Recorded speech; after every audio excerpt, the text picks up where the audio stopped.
মিশ্রণের এই অঙ্কটা দেখে নেওয়া যাক। মিশ্রণের এই অঙ্কটা যেটা বলা আছে, একটি ওয়াইন পূর্ণ পাত্র থেকে 8 লিটার ওয়াইন তুলে নিয়ে সমপরিমাণ জল ঢালা হলো। এই পদ্ধতি আরও 3 বার করা হলো এবং অবশেষে দেখা গেল ওয়াইন ও জলের অনুপাত দাঁড়ায় 16:65। তাহলে বলা হচ্ছে যে প্রাথমিক অবস্থায় পাত্রে কত লিটার ওয়াইন ছিল। তা মনে রাখবে এই জাতীয় অঙ্কের ক্ষেত্রে, মানে এই যে 8 লিটার তুলে 8 লিটার জল মেশানো হলো, সেটা দুধ আর জলও হতে পারে, বারবার প্রসেসটা করা হয়। এই জাতীয় অঙ্কের ক্ষেত্রে কীভাবে করতে হয়, যেহেতু অবশেষে বলা আছে ওয়াইন আর জলের অনুপাত হচ্ছে 16:65, আমরা কি এটাকে তৈরি করব হচ্ছে ওয়াইন বাই টোটাল পরিমাণ। এইভাবে লিখলাম ডাব্লু ফর ওয়াইন, জেনে রেখো আমি ডাব্লু আই দিই, না ডাব্লুতে ওয়াটার হয়।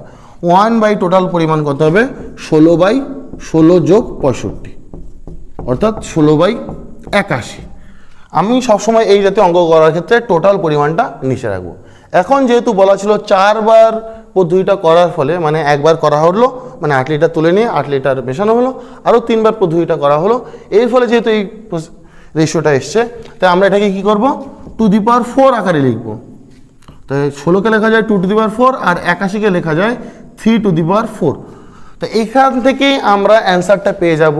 মনে রাখবে তাহলে প্রাথমিক অবস্থায়, মানে একবার 8 লিটার তুলে নেওয়ার পরে যে রেশিওটা ছিল মোটের সাথে, সেটা হচ্ছে 2/3। কোনটা?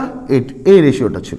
তো একবার তুলে নেওয়ার পরে তাহলে দেখো W/T এর মান কত, একবারের পরে ওয়াইন বাই টোটাল পরিমাণ 2/3, অর্থাৎ মোট পরিমাণ যদি 3 থাকে, 8 লিটার তুলে নেওয়ার পরে ওয়াইন ছিল 2, কত তুলে নেওয়া হলো, 1 তুলে নেওয়া হলো, আর অঙ্কে বলা ছিল 8 লিটার তুলে নেওয়া হলো। তাই আমরা বলতে পারি 1 মানে হচ্ছে 8 লিটার।